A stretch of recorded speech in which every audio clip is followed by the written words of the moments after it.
বিসমিল্লাহির রহমানির রহিম। সুপ্রিয় দর্শক, অনেক অনেক শুভেচ্ছা জানাচ্ছি রেনিস কিচেন থেকে। আমার আজকের রেসিপি কলার মোচা ভর্তা। বিভিন্ন পুষ্টিগুণ আর আয়রনে ভরপুর এই মোচা ভর্তা খাওয়া যায়, ভাজি খাওয়া যায় এবং চচ্চড়িও খাওয়া যায়। তো আজকে আমি মোচার ভর্তা শেয়ার করব আমার রেসিপিতে। আশা করছি রেসিপিটি আপনাদের ভালো লাগবে। তো আমি রান্নার প্রসেসে চলে যাচ্ছি। আমি এখানে একটা কলার মোচা নিয়েছি, আর এর ভিতরে যে ফুলগুলো থাকে এভাবে করে আমি বের করে পরিষ্কার করে নেব। মোচার এই ফুলের মধ্যে যে একটা শক্ত ডাঁটা থাকে আর ডাঁটার সাথে একটা পর্দার মতো এই অংশগুলো আমি বেছে নেব। এই ফুলগুলো নেব আর এই শক্ত ডাঁটা আর এই পর্দাটা আমি ফেলে দিয়ে গোটা মোচা আমি এভাবে বেছে নিলাম।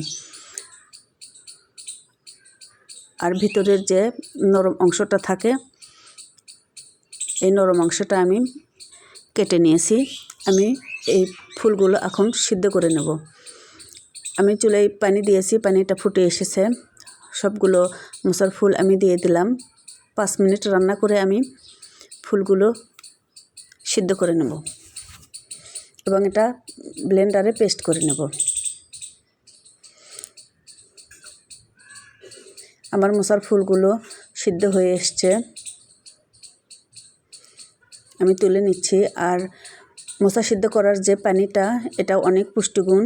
এটা যদি ঠান্ডা করে খাওয়া যায় অনেক পুষ্টি পাওয়া যায় এর থেকে আর কি। তো ফুলগুলো ঠান্ডা হলে আমি ব্লেন্ড করে নেব। আর এইদিকে আমি একটা মশলার পেস্ট করে নিচ্ছি। এখানে লবণ দিলাম স্বাদ মতো, ধনিয়া জিরের গুঁড়া, গরম মশলার গুঁড়া, লবণ, হলুদ, মরিচ, এখানে সব মশলাই যাবে কিন্তু পরিমাণে কম যাবে। আদা রসুনের পেস্ট দিলাম,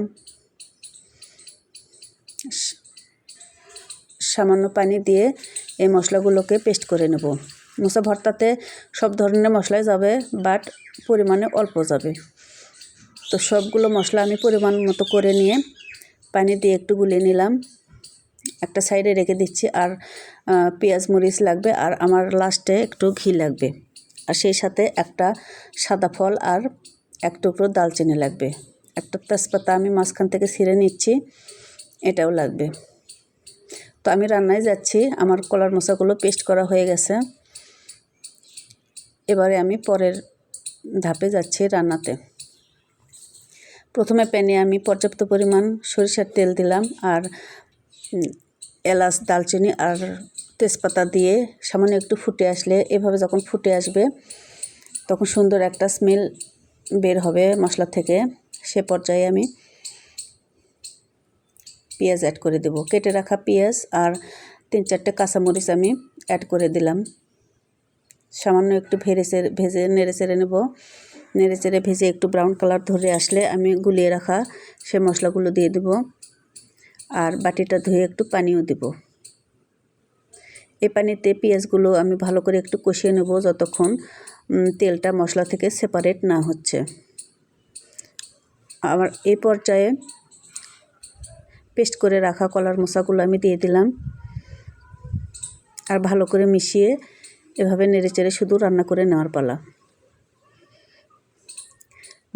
5 থেকে 8 মিনিট আমি রান্না করে নিয়েছি। এই পর্যায়ে এসছে। লবণ আমার একটু কম হয়েছিল, চেখে নিয়েছি। আর লাস্ট পর্যায়ে আমি 1 চামচ ঘি দিয়ে দিলাম। ঘি আর লবণটা মিশিয়ে আমি আরও কিছুক্ষণ রান্না করে নেব এভাবে। আর নামানোর 5 মিনিট আগে আমি 4-5টা কাঁচামরিচ মাঝখান থেকে ফেটে দিচ্ছি।